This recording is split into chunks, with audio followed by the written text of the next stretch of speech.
back, everybody. This is Andrew DFS coming back at you with the Week 11 DraftKings Millie Maker lineup builder. Before we dive in, just wanted to give a shout out to RC Fisher. I'm an analyst with FF Metrics, the site that he runs. He's an independent scout, brings the best projections in the game. So if you're not subscribed already, please go to ffmetrics.com and check out some of his content. I'm also a co-host on a podcast called Huddle Up. We release episodes Tuesdays and Wednesdays. Check that out. That's on Spotify. And before we get into the Week 11 lineup builder, let's dive into the winner of the Millie Maker competition last week. And I apologize if my audio is off or my voice isn't coming off as well as it normally does. I'm on the road traveling, so this is about the best that I can do at the current moment. So please bear with me as I go through this one, and hopefully the audio next week will be much more improved. And we'll have a bunch of shows next week since we have the Thanksgiving slate and the Week 12 main slate competition. So Royal Pain 21 was the winner of the $1 million DraftKings competition last week. He did this by stacking CD, Brandon Cooks, and Dak Prescott. Incredible. He got over 100 points from those three players.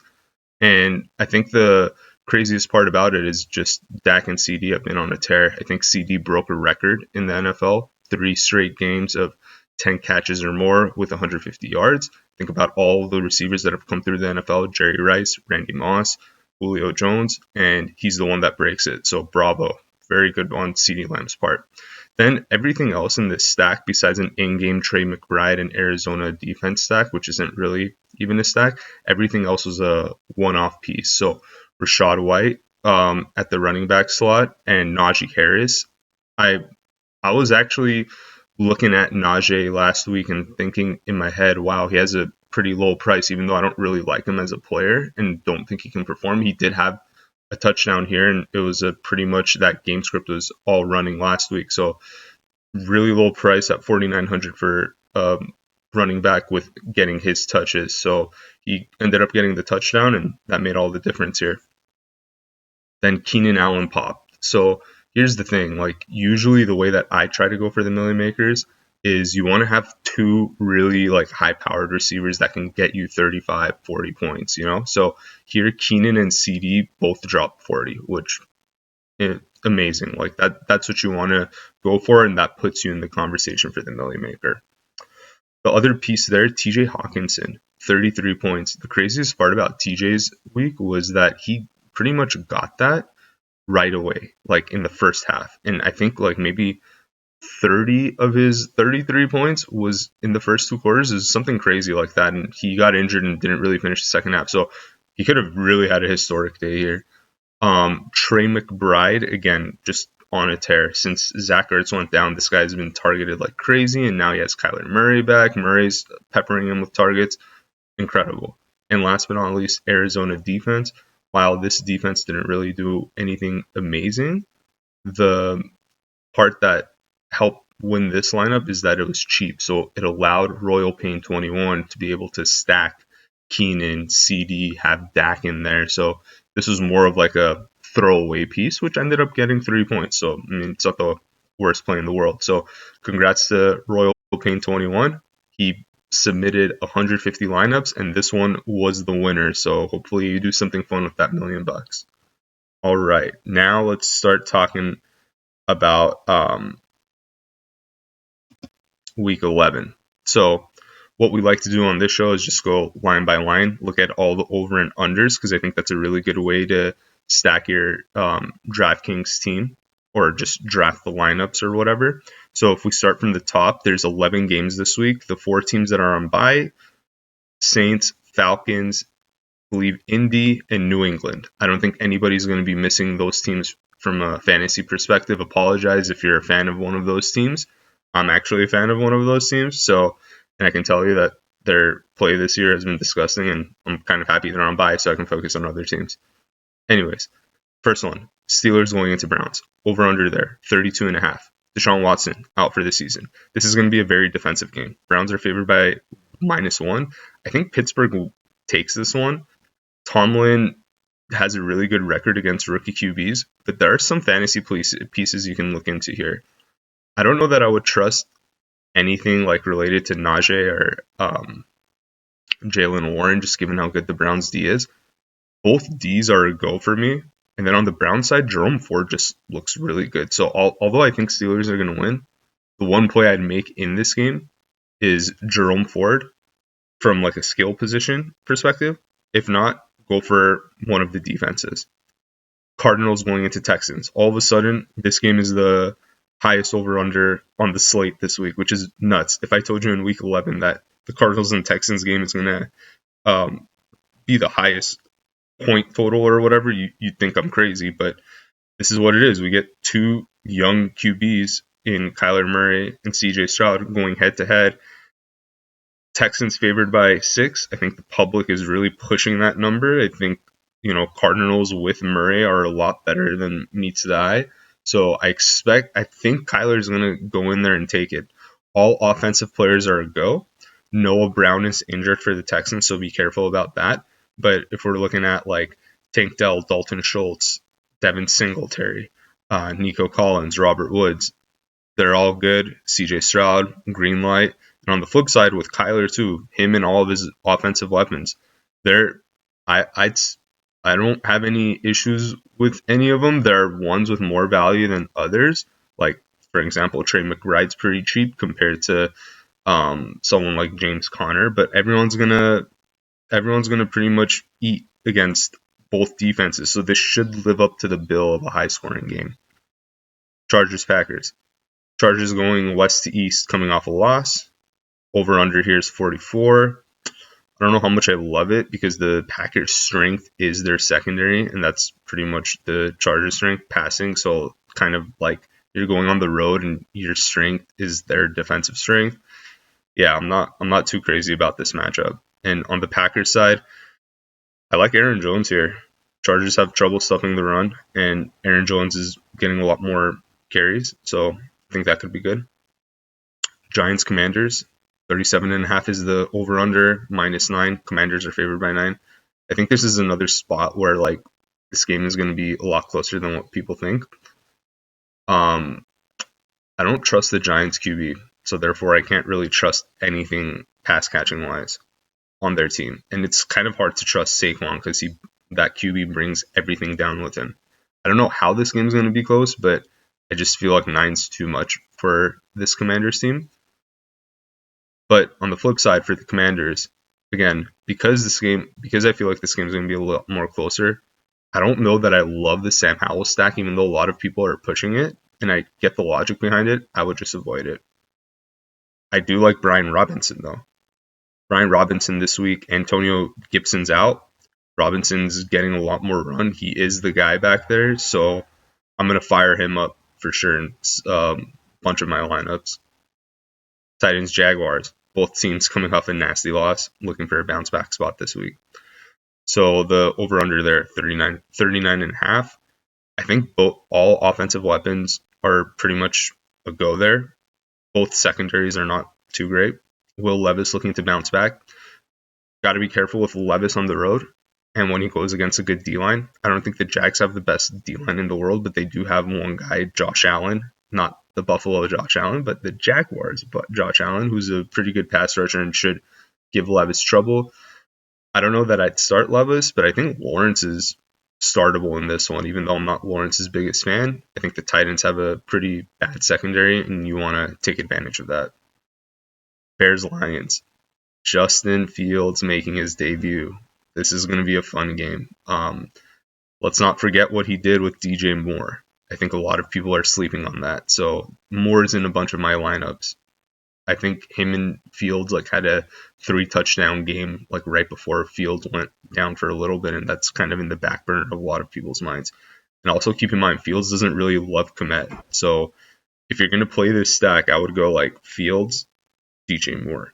And then on the flip side, with Detroit, everyone's a go, in my opinion. Goff, Amon-Ra, Montgomery, Gibbs, whatever you want to do, fine. I think those are all positive EV plays, and they're all fine plays. You just need the balls to bounce your way. And I think they're all okay. But the thing to be careful about is that they're playing Thursday, so for Thanksgiving, 9 a.m. earlier than usual as well, 9 a.m. Pacific, I should say.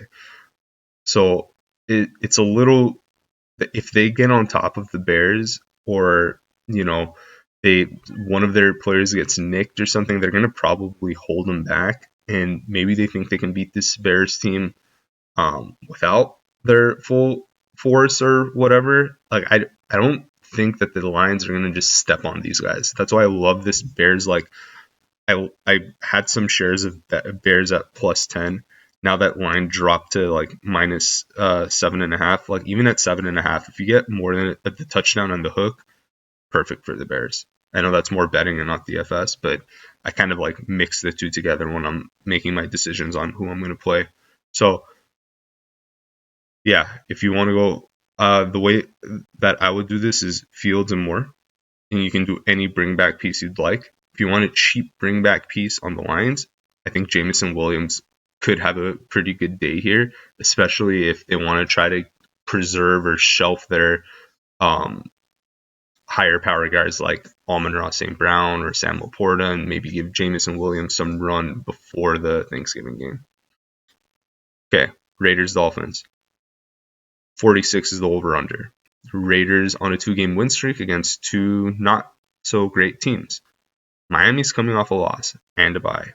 Let's not forget that. This is a bounce back spot for this Dolphins team. Dolphins D should be ferocious. Devon A-Chain slated to make his return, but it's kind of tough to trust him. This is one you want to kind of like play someone like Fields or A-Chain making their debut, because not a lot of people are going to be on them. Personally, I would be more on Fields than A-Chain, but that's just me. I'm just nervous that they have most like wide risk A-Chain, whereas with the Bears, their drop off is stagnant, which it's not even, that drop off is not even comparable. But going in here, don't touch anything Raiders wise. They're all sits in my opinion. I can't trust any of them in DFS. Dolphins, Tyreek Tua, that's a fine stack. Miami D, and that's pretty much it. I don't know that I could trust Waddle or any other pass catcher on Miami. It's going to be hard to trust Mostert or A-Chain, but I see the logic behind it. I personally won't have too many shares of them, but they do have a good matchup here. Cowboys Panthers. Cowboys minus 10.5. Over under 42.5. A lot of pros are coming in on the Panthers here as home dogs, and home dogs with double digits I think are covering at 8-1-1, meaning they've won 8 times and lost once, tied once, so close to like you can say it's almost like an 80% recovery or whatever. But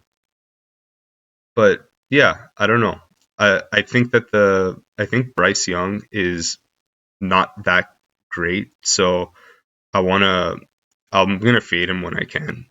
I'm not gonna go Panthers here, despite what the pros are doing. But I would avoid the Cowboys D. This is another situation of like them having a game on Thursday, so they're probably like looking forward to that home Thanksgiving game or whatever. So just be a little bit careful there. And then on the other side, like Dak and CD, like they've just been on this crazy tear. They're an okay stack, but they have to cool off at some point, and I don't want to be on that end of when they're starting to come down. So I'm just avoiding, to be honest with you guys, I'm pretty much avoiding this game entirely.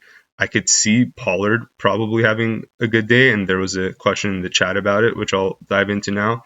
So DTA SHD has Pollard, Hall, Swift, and A-Chain in a half PPR redraft. Tough starting Pollard over A-Chain. I mean, I see the logic behind it. You don't know what you're getting out of A-Chain, so it's really going to depend on your opponent as well and who you're going up against. Like if you need that boom with A-Chain, because he could go off for 30, but Pollard hasn't scored since week 1, and I know we've been harping on that a little bit, but yeah, I don't know. It's tough. That's a pretty tough decision. Definitely not Swift. I could see a case for Breece Hall though over Pollard or A-Chain, but yeah, an opponent's got Lamb. Okay, yeah, so I don't know. I don't see this as a big like Dallas scoring play. So shouldn't be. I don't know if you should be too worried, but if you want to like go, if you play Pollard and Pollard scores, you're kind of like taking points away from Lamb as well. So it's kind of like a double dip. Like if you want to really go after it, you can do that as well. Every touchdown Pollard gets hurts your opponent, but on the flip side, every touchdown that Lamb gets is going to probably hurt your Pollard stock too, if that makes sense. So um, up to you. Carolina has an atrocious run D, so that that's definitely something to look into as well. Them and Broncos. It's so funny. Them and Broncos have like the worst run defenses and the worst O lines in the NFL. Okay, going into the next one.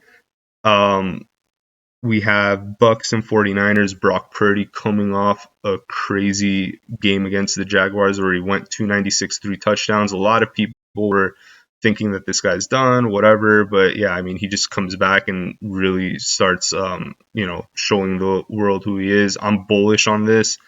Tampa does not have a great secondary, but they can get after a bad O line. The 49ers have a good O line, so I don't know that they're going to be able to pressure Purdy the way that they were able to put pressure on Levis. So I think a Purdy Ayuk stack is good here. I would avoid Debo or Kittle. They're just not consistent enough for me. McCaffrey's okay too, but I think like Shanahan wants to prop up Purdy a little bit because right before the bye week they were on a 3-game lose streak, and I think that was like the worst stretch of Purdy's career, if I'm not mistaken. So it's going to be kind of tough to it's going to be tough to like not play him, but he's definitely in some of my stacks on the DFS side. Seahawks Rams. We have Hawks traveling into LA. I think Stafford's making his debut. Cooper Kupp's been silent. This is when you want to play Cooper Kupp. No one's going to be on him. His price is kind of deflated in DraftKings too. So I would say fire him up. And kind of like the Cowboys and Lions,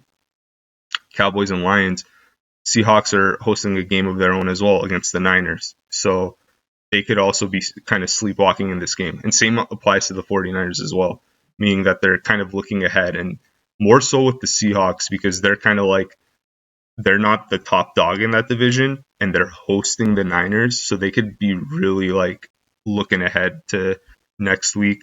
I think that they're going to drop this game, and it's kind of reflective in the line. If you see it, it started at +2.5, moved down to -1. I think Rams take this one, and but DraftKings wise, I would say that almost all offensive players are okay here. I think the one that makes me a little bit nervous is DK Metcalf because he's not getting as many targets as he would. But one thing that's going for him is that Lockett's questionable. So if he's even injured a little bit and he's the top dog, then who knows? And maybe the other pieces on Seattle, Jake Bobo and JSN. In Lockett's absence, they usually do all too. So keep an eye on that. Jets, Bills. Man, Bills have really been flailing. It's kind of nuts to see how far they've fallen. I can't trust them right now. I think there's all their kind of like dirty laundries like being aired right now, and it's Jets have an amazing defense. So I'm gonna avoid playing like Josh Allen or Stephon Diggs stack. I think Dalton Kincaid is like the only piece that I'd be excited about here. On the flip side for the Jets, I like Breece Hall in this matchup a lot, and I like the Jets D too. So like if you want to do like a Breece Hall Jets D stack, perfect. Garrett Wilson should also have a big day. Bill's secondary hasn't been great. These are the spots I feel like Zach Wilson overperforms. Like he can't go beat Las Vegas, but he'll go into Buffalo and beat the Bills. Like it's kind of weird. He comes out sometimes looking amazing, and then other games it's kind of like you just don't understand how the kid's in the NFL. So I think we're going to see that the version of Zach that we kind of saw in week 1 when they beat the Bills at home. It'll be insane to think that the Jets could potentially beat the Bills twice without Aaron Rodgers, and Bills being healthy on offense at least. I know in defense they've been decimated, but I don't think that gives them an excuse. So through 10 weeks, it does not look like Bills or the Bengals are going to make the playoffs, which is insane. I can't believe I'm even saying that. But at least with the Bengals, Joe Burrow's out for the year. So, I mean, they have more of an excuse than Buffalo. Josh Allen's still playing. If Josh Allen's on your team, you have to find a way to make the playoffs. Okay, let's drive into DraftKings and start reviewing the lineup. And again, apologies, this episode's going to be a lot more abbreviated. I'm on the road, so I'm not really in my setup and my zone, so I'm going to just try to go a little quicker than usual here to wrap up. But diving into the QB lineups, I think definitely fade Josh Allen. Tua would be my one expensive play that I'm excited about. So in the 7,000 and up range, I would say Stroud and Tua are my two choices that I'd be good with. The only, like, Dak Prescott kind of scares me in this spot, just given that they have that, again, upcoming game. He's been on fire. Maybe they're going to try to run more, so maybe that's a good thing for Pollard. Or maybe they run with their backup, Rico DeWindy or something like that. So TBD on that. Now, going into the $6,000 range, Fields, Goff, Stafford, Howell, Murray, Lawrence, I would say go on Murray, go on Goff, go on Fields. So Goff gives me the most scare. If I only had to do two, I would go Fields and Murray on this. Goff just scares me a little bit. Again, that Thursday night thing. I don't know if they're looking ahead, if they're gonna just try to like cruise control their way. But Fields is this is exactly the spot you want to play Fields, where he's coming off an injury. People forgot about him, and yeah, stack him with DJ Moore, who DraftKings forgot about as well. Look at that, 5,600, perfect. I mean, that's a amazing stack in my opinion. And then on the flip side for Kyler, if you're going to go Kyler, you're going to have a bunch of options to stack him with. But I like Trey McBride. We scroll down here. He's like a 4,400 level tight end, mid-price tight end, because he is getting a lot of targets. His value used to be like in the 3,000s. Now he's getting priced at 4 because he's going crazy. And then wide receiver wise, like you can go Hollywood Brown or something like that. But the one that I think has a lot of like upside here is Rondale Moore. He's only priced at 3,300. If you like pop up his screen real quick to just see his targets, 8 targets in the game that he came back in the game Kyler returned. So I mean, for $3,000, 8 targets, it's a pretty good ROI right there. And it allows you to get more explosive players. And if those players pop, great. So that's the field stack. And then if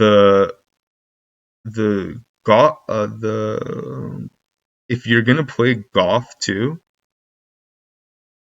you can leave DJ Moore in there and then go like Amon-Ra St. Brown, Jameson Williams, Sam Laporta, one of those. If you want to play this stack instead, maybe you can play one of their running backs, Montgomery or Gibbs. Both of them seem to be getting equal splits, but I know for sure that Montgomery is going to get his. You know that for a fact. With Gibbs, I feel like it's 50-50.